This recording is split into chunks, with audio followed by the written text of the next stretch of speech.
सबसे पहले बड़ों को प्रणाम, सामान्य को नमस्कार और छोटों को आशीर्वाद। मैं समर सिंह यूपी से। आपने मेरा थंबनेल देख लिया होगा, हिस्ट्री यादें हीरा, और चैनल का नाम भी देख लिया होगा, प्रिपरेशन विद समर सिंह। सीधा मतलब ये है कि आइए मेरे साथ तैयारी करिए। बिल्कुल जी हाँ, मेरे साथ तैयारी करिए। मैं कोई टीचर नहीं हूँ, मैं स्टूडेंट हूँ, बिल्कुल आप ही की तरह।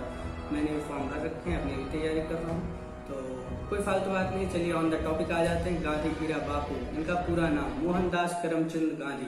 सीक्वेंस वाइज चलूंगा, हर एक डेट जो है वो इम्पोर्टेंट है, हर एक नाम इम्पोर्टेंट है, और आपको याद करने में आसानी इसलिए होगी क्योंकि ये सीक्वेंस वाइज होगी, ठीक है। एक कहानी की तरह आपको याद हो जाएगी। तो मोहनदास करमचंद गांधी, इनका जन्म होता है 2 अक्टूबर 1869 पोरबंदर गुजरात के अंदर। इनके जो पिताजी हैं उनका नाम होता है करमचंद गांधी। इनकी जो माताजी हैं उनका नाम है पुतली बाई, और इनकी जो शादी होती है वो 13 वर्ष की उम्र में हो जाती है। किससे होती है? कस्तूरबा गांधी से। और कस्तूरबा गांधी जी जो होती है ना, उस वक्त वो भी 13 वर्ष की ही होती है। उसके बाद 1889 से लेकर 1891 तक, 1889 से 1891 तक ये बैरिस्टर की तैयारी करने के लिए इंग्लैंड चले जाते हैं। ये यानी कौन? महात्मा गांधी जी। 1893 में दक्षिण अफ्रीका से इनको बुलावा आता है कि सर आप आइए, मेरा एक केस लड़िए। कौन बुलाता है ये सब हम बाद में डिस्कस करेंगे। मैं सिर्फ गांधी हीरा के बारे में बात करूंगा, यानी इंपॉर्टेंट डेट और नाम। ओके, 1893 में दक्षिण अफ्रीका से इनको बुलावा आता है। ये वहां पर जाते हैं। वहां पे डरबस से प्रिटोरिया के लिए एक ट्रेन जाती है, डरबस से प्रिटोरिया के लिए। उसके बीच में एक स्टेशन पड़ता है मेरिट्सबर्ग। मेरिट्सबर्ग में क्या होता है कि महात्मा गांधी उस ट्रेन में सफर कर रहे होते हैं फर्स्ट क्लास में, प्रथम श्रेणी में, और वहां पे इनको उतार दिया जाता है। कारण मैं आपको बता देता हूँ कि ऊंच नीच, गोरा काला, ये सब बहुत ज्यादा भेदभाव होता है। और मेरा मानना मेनली यही है कि यही वो समय है जब महात्मा गांधी का राजनीतिक कैरियर स्टार्ट हो जाता है। राजनीतिक कैरियर क्या, एक तरह से कहिए कि हिंदुस्तान की आजादी और देश को बहुत सारा कुछ सिखाने का जो कैरियर है वो उनका यहीं से स्टार्ट हो जाता है। अब 1893 में दक्षिण अफ्रीका जाते हैं। यहाँ पे एक घटना होती है 1894 नटाल इंडियन कांग्रेस की स्थापना महात्मा गांधी जी द्वारा कर दिया जाता है दक्षिण अफ्रीका में। इसके बाद 1903 में एक अखबार प्रकाशित होता है जिसका नाम है द इंडियंस ओपिनियन। ये जो अखबार है महात्मा गांधी जी द्वारा प्रकाशित किया जाता है 1903 में। ठीक है, मैं हिंदी इंग्लिश हर एक वर्ड ऐसे ही बोल रहा हूँ ताकि आपके दिमाग में एकदम फिट बैठ जाए, ठीक है। अब 1904 फिनिक्स आश्रम की स्थापना। ये फिनिक्स में अपना एक आश्रम बना लेते हैं, वहां पे एक जगह है। 1904 में 1906 के अंदर इनका पहला सत्याग्रह होता है। 1906 में इनका पहला सत्याग्रह होता है। सत्याग्रह सत्य और अहिंसा की लड़ाई, मतलब आंदोलन करके, वो भी बिना लड़े झगड़े, बिल्कुल अहिंसावादी तरीके से, ठीक है। 1906 मैंने आपको बता दिया इनका पहला सत्याग्रह। 1909 में जो है इनका हिंद स्वराज की स्थापना करते हैं। कहां पर? दक्षिण अफ्रीका के अंदर। अच्छा, मैंने हर जगह दक्षिण अफ्रीका इसलिए यूज किया है वर्ड क्योंकि ये इसके बाद जो डेट है ये बहुत ही मेन है, और अक्सर ही मैंने देखा है 3-4 जगह पूछा गया है। 9 जनवरी 1915, 9 जैन 1915, ठीक है। जैन मतलब जनवरी। 9 जनवरी 1915 को दक्षिण अफ्रीका से बापू जो है वो अपने देश भारत वापस लौटे थे, और यही वो दिन है जिस दिन भारत में प्रवासी दिवस जो भी है मनाया जाता है। यार प्रवासी दिवस इतना याद रखिएगा, जब भी ये क्वेश्चन आ जाए 9 जैन 1915 से ही मनाया जाता है भारत में प्रवासी दिवस। ओके, क्यों मनाया जाता है? महात्मा गांधी वापस आए थे। अब जब ये आ गए तो यहाँ से अब इंडिया में जान ही रहे, उस समय पहला विश्व युद्ध चालू था, और इंडिया की कंडीशन ये थी कि ब्रिटिश रूल थी। यहाँ पे जो भी अपडेट होंगे ये मैक्सिमम क्वेश्चन जो है वो पेपर में पूछे जाते हैं। 1915 में ये आ जाते हैं। 1916 में साबरमती में ये अपना आश्रम स्थापित करते हैं, और वहां से अपना जो है राजनीतिक कैरियर में उतरते हैं। हाँ, मेन क्वेश्चन, राजनीतिक गुरु। ये अपना राजनीतिक गुरु जो है वो किसको मानते हैं, बनाते हैं? गोपाल कृष्ण गोखले। ये क्वेश्चन और ये नाम भी इम्पोर्टेंट है। महात्मा गांधी के जो राजनीतिक गुरु हैं वो कौन है? गोपाल कृष्ण गोखले, ठीक है। उसके बाद 1960 में साबरमती आश्रम की स्थापना हो जाती है। 1917 के अंदर क्या होता है कि चंपारण बिहार, चंपारण में एक राजकुमार शुक्ल है। राजकुमार शुक्ल वहाँ के स्थानीय नेता रहते हैं, वो इनके पास आते हैं कि देखिए हमारे यहाँ एक 3 कठिया कानून जो है वो लागू किया गया है ब्रिटिश सरकार की तरफ से। बस आप इतना याद रखिए 1917 में इनका पहला आंदोलन होता है भारत में, जो चंपारण सत्याग्रह के नाम से जाना जाता है, सॉरी चंपारण आंदोलन के नाम से जाना जाता है, ठीक है, चंपारण सत्याग्रह भी कह सकते हैं, कोई दिक्कत नहीं। वहाँ क्या होता है 1917 में कि ब्रिटिश द्वारा वहाँ के किसानों पे एक वो लगाया जाता है, जो भी है कि अगर आपके पास 20 कट्ठा जमीन है तो 3 कट्ठा में आपको नील की बुआई करनी होगी, ठीक है।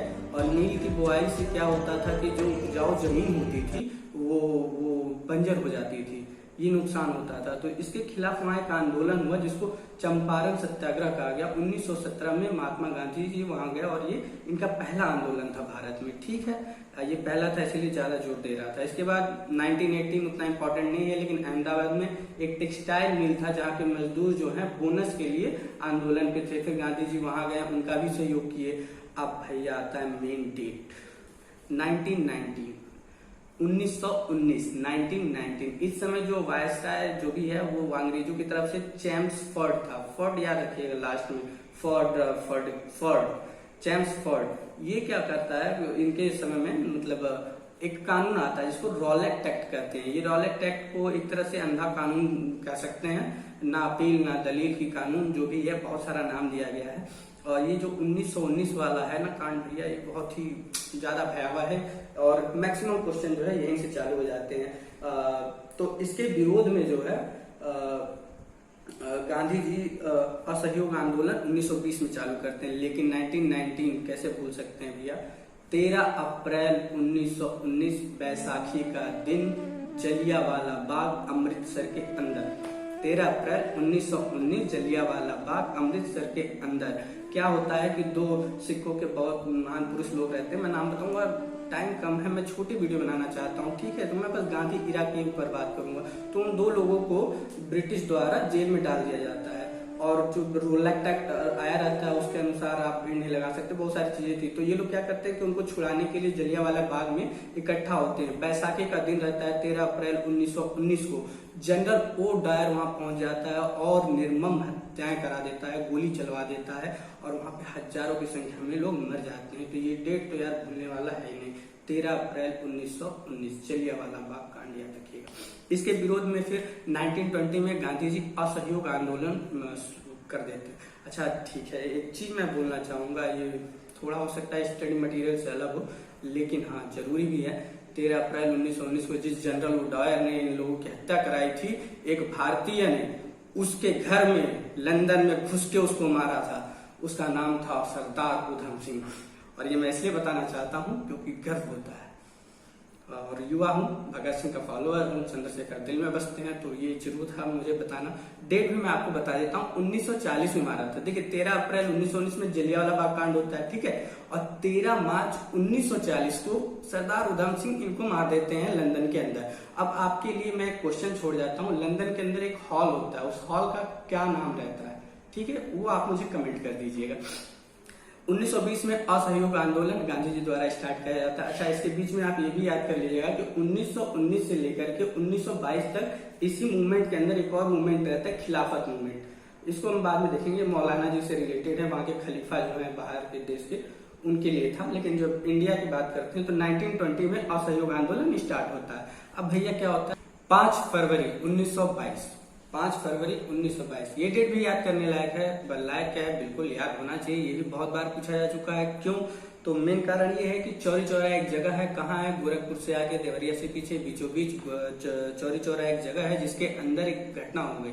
असहयोग आंदोलन जो गांधी जी ने चला रखा था उसी दौरान 1920 में उन्होंने चालू किया। 2 साल बाद 1922 5 फरवरी एक घटना ये हो जाती है कि जो चौरी चौरा के अंदर एक पुलिस चौकी होती है, थाना होती है जो भी, तो एक थानेदार के साथ 21 सिपाही यानी टोटल 22 लोगों को, देखिए बहुत आसान हो जाएगा याद करना, 22 लोग उसके अंदर जो है जिंदा जला दिए गए थे गांव वालों के द्वारा, उसके अंदर बंद करके 22 जो पुलिस वाले थे उनको जला दिया गया था। कब? 5 फरवरी 1922। 22 लोग 22 और कब? 5 फरवरी को, ठीक है। और ये घटना जब हो जाती है तो इससे क्या होता है कि गांधी जी थोड़ा आहत होते हैं और और वो सत्य अहिंसा के पुजारी होते हैं। इसलिए 11 फरवरी, देखिए 5 फरवरी को ये कांड हो जाता है, 11 फरवरी 1922 को वो असहयोग आंदोलन को वापस ले लेते हैं। या एक तरह से यूं कह लीजिए कि 2-3 साल से चला रहे थे तो एक ब्रेक भी जरूरी था, बहुत ही दिमाग था उनके पास, ऐसे ही देश को आजाद नहीं करा दिए हैं। ठीक है, इसके आगे चलते हैं। 1922 कांड हो गया। अब इसके बाद सीधे एक डेट आता है 1923। 1923 के अंदर कांग्रेस के अंदर फूट होता है, वो अधिवेशन वाला मामला है, जो भी है मैं बताऊंगा, लेकिन ये वाला टॉपिक थोड़ा इंपॉर्टेंट है, याद करने लायक है। स्वराज पार्टी का निर्माण होता है। अब स्वराज पार्टी का निर्माण कौन करता है भैया? चित्तरंजन दास और मोतीलाल नेहरू। चित्तरंजन दास और मोतीलाल नेहरू, याद रखिएगा। ये क्या होता है कि ये लोग अपना एक अलग मांग रखते हैं और अलग पार्टी बनाने के लिए वो करते हैं कि नहीं, हम अलग पार्टी बनाएंगे जिसका नाम स्वराज पार्टी रहेगा। कांग्रेस टूटती है। इससे क्या होता है कि महात्मा गांधी समझ जाते हैं कि अगर कांग्रेस टूटा तो भारत में जो ये आंदोलन है ब्रिटिश को हराने का, ये भी टूट जाएगा। काफी समझदार थे, वो टूटने नहीं देना चाहते थे। इसलिए एक पैक्ट होता है। पैक्ट का मतलब होता है समझौता, जिसे गांधी दास पैक्ट कहते हैं। याद रखिएगा। देखिए मैंने आपको नाम बताया चित्तरंजन दास। 1923 में स्वराज पार्टी, इसमें 2 लोग रहते हैं। कौन कौन? मेनली जो पहले हैं वो चित्तरंजन दास, दूसरे मोतीलाल नेहरू। स्वराज पार्टी की स्थापना 1923। और पैक्ट जो है उसका क्या नाम रखा गया? गांधी दास पैक्ट, यानी गांधी और दास का समझौता।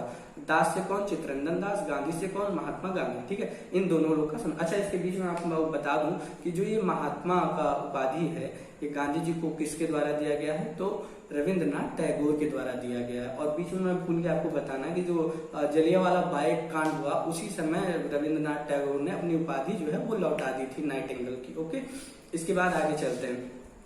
गांधी, ये भी 1923 में ही पैक्ट हुआ। ठीक है, समझौता हो गया। अब आता है भैया मेन डेट 1930 से 1934, सविनय अवज्ञा आंदोलन। इसके अंदर मैं आपको एक जरूरी चीज बताऊंगा, ठीक है, ध्यान देते रहिएगा। मैंने आपको कहा था ना भगत सिंह का फॉलोअर, और इसके अंदर ही वो चीज आएगी। ठीक है, ये जो मेनली चालू होता है सविनय अवज्ञा आंदोलन, ये 6 अप्रैल, अच्छा ठीक है, इससे पहले आते हैं दांडी मार्च। नमक कर के विरोध में गांधी जी जो है 12 मार्च 1930 को एक यात्रा स्टार्ट करते हैं, साबरमती से लेकर के दांडी तक। दूरी 241 मीटर। पहुंचने में कितना समय लगता है? 24 दिन का। कितने लोगों के साथ जाते हैं? 78 लोगों के साथ जाते हैं। ठीक है, हर एक चीज मैंने क्लियर कर दी, डेट भी क्लियर कर दी। तो 12 मार्च 1930 को ये चलना प्रारंभ करते हैं और 5 अप्रैल 1930 को वहां पहुंच जाते हैं और नमक्कर को तोड़ देते हैं। ठीक है, उसके बाद 6 अप्रैल 1930 को स्टार्ट हो जाता है सविनय अवज्ञा आंदोलन। सविनय अवज्ञा आंदोलन क्या है? तो इसके अंदर गांधी जी 11 सूत्री मांग रखते हैं। किससे? अंग्रेजों से। ठीक है, ये याद रखिएगा। और इसी के अंदर अब आते हैं 3 गोलमेज सम्मेलन। ठीक है, पहला, दूसरा, तीसरा। याद करने का सिंपल सा तरीका 30, 31, 32, 1930 याद रखिएगा। सविनय अवज्ञा आंदोलन चालू होता है। ठीक है, पहला गोलमेज सम्मेलन 1930 में होता है, दूसरा गोलमेज सम्मेलन 1931 में होता है और तीसरा गोलमेज सम्मेलन 1932 में होता है। ठीक है, मैं आपको डेट भी बता देता हूँ। 12 नवंबर 1930 को पहला गोलमेज सम्मेलन चालू होता है और 13 जनवरी 1931 तक ये गोलमेज सम्मेलन चलता है। ये एक दिन का नहीं होता था, एक हफ्ता, एक महीना ऐसे होता था। आप डेट याद कर लेना, मैंने फाइनली बता दिया आपको 30, 31, 32। ठीक है, 1930 को पहला, 31 को दूसरा, 32 को तीसरा। अब इसमें कुछ जरूरी टॉपिक, जरूरी चीजें जो आपको जानना चाहिए। कांग्रेस जो है, कांग्रेस पार्टी, वो पहले गोलमेज सम्मेलन और तीसरे गोलमेज सम्मेलन में शामिल नहीं होती है। फिर से बोल देता हूं, पहले और तीसरे में शामिल नहीं होती, सिर्फ दूसरे में। और कौन जाता है? महात्मा गांधी। यानी कि महात्मा गांधी सिर्फ दूसरे गोलमेज सम्मेलन में शामिल होते हैं। अच्छा, यहाँ पे थोड़ा सम्मेलन जो हुआ, 3 गोलमेज सम्मेलन मैंने आपको बता ही दिया, 1930, 31, 32। इसके अंदर क्या होता है कि जो दूसरा गोलमेज सम्मेलन होता है उसमें गांधी जी भाग लेते हैं, और जो तीनों गोलमेज सम्मेलन में कौन भाग लेता है? भीमराव अंबेडकर। ठीक है, याद रखिएगा। तीनों गोलमेज सम्मेलन में किसने भाग लिया था? भीमराव अंबेडकर ने, भीमराव अंबेडकर ने। और जो दूसरा गोलमेज सम्मेलन है, सिर्फ उसमें महात्मा गांधी ने ही भाग लिया था। मतलब सिर्फ महात्मा गांधी जो है सिर्फ दूसरे गोलमेज सम्मेलन में भाग लिए थे। अब इसके अंदर जो इम्पोर्टेंट डेट याद रखने वाली है, भैया मैंने आपको कहा था कि इम्पोर्टेंट बात बताऊंगा गोलमेज सम्मेलन, एक नहीं दो बताऊंगा, ध्यान दीजिएगा। 5 मार्च 1931, 5 मार्च 1931 गांधी इरविन समझौता, ठीक है, गांधी इरविन समझौता। इंपॉर्टेंट ये नहीं, ये तो एग्जाम बेसिस पे हो गया, इंपॉर्टेंट जो था वो मैं अब बताता हूँ आपको कि इसके ठीक कुछ दिनों बाद यानी 23 मार्च 1931 को ये गांधी इरविन जो समझौता है ये उतना सफल नहीं रहा, और 23 मार्च 1931 को फिर से काला दिन भाई साहब, हमारे 3 बहादुर सिपाही कह लीजिए, मैं जिनका फॉलोअर हूं वो कह लीजिए, भगत सिंह, सुखदेव गुरु, राजगुरु, इन तीनों लोगों को फांसी की सजा सुना दी जाती है। हालांकि एक दिन बाद होने वाली थी लेकिन नहीं, उसी दिन करा दी जाती है 23 मार्च 1931 को। किसे? भगत सिंह, सुखदेव गुरु, राजगुरु। उसके बाद 1932 में एक डेट याद रखने वाली है, 26 सितंबर 1932। अब अभी मैंने आपको बताया कि तीनों गोलमेज सम्मेलन में किसने भाग लिया था? भीमराव अंबेडकर में। यहाँ पे क्या होता है? पूना पैक्ट होता है। पूना पैक्ट क्यों होता है और कब होता है, क्या कारण है, ये सब मैं आपको एकदम डिटेल में बता देता हूँ, कभी नहीं भूलेंगे। 26 सितंबर 1932, ठीक है। इस दिन क्या होता है कि पूना पैक्ट होता है।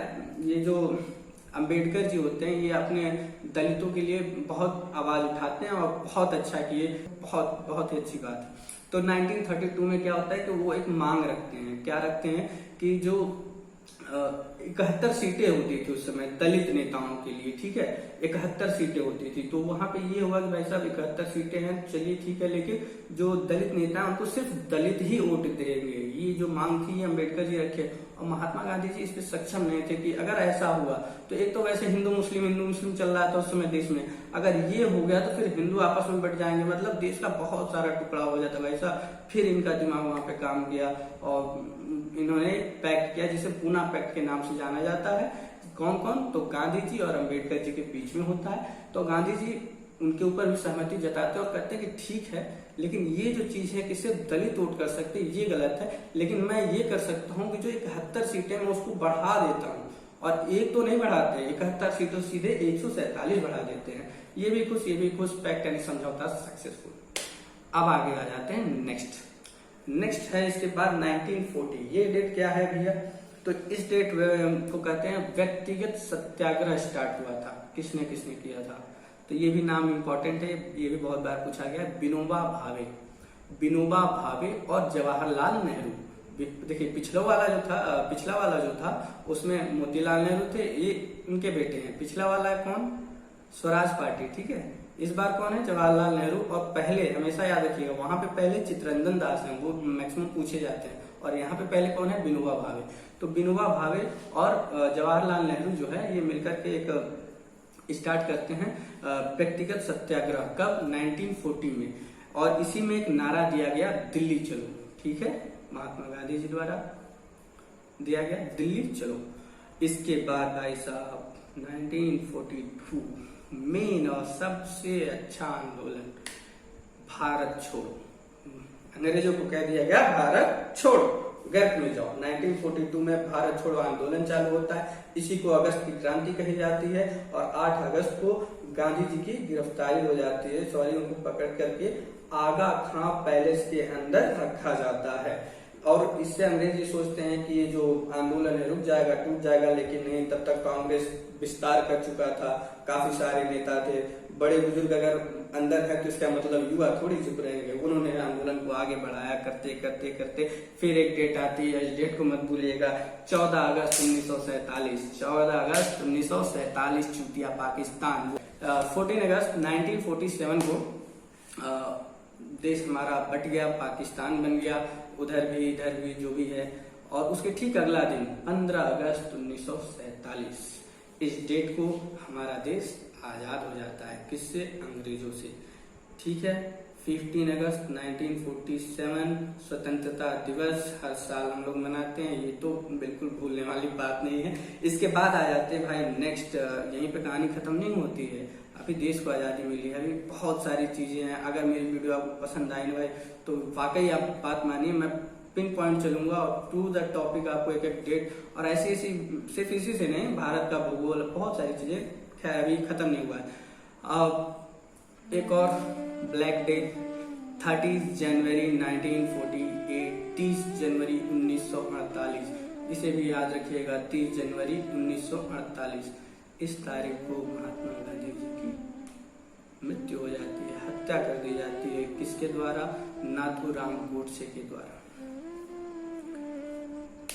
यहाँ पे राजघाट समाधि स्थल किसकी है? महात्मा गांधी की है। कहाँ पर है? दिल्ली के अंदर। अच्छा, ये तो हो गई गांधीरा कहानी खत्म।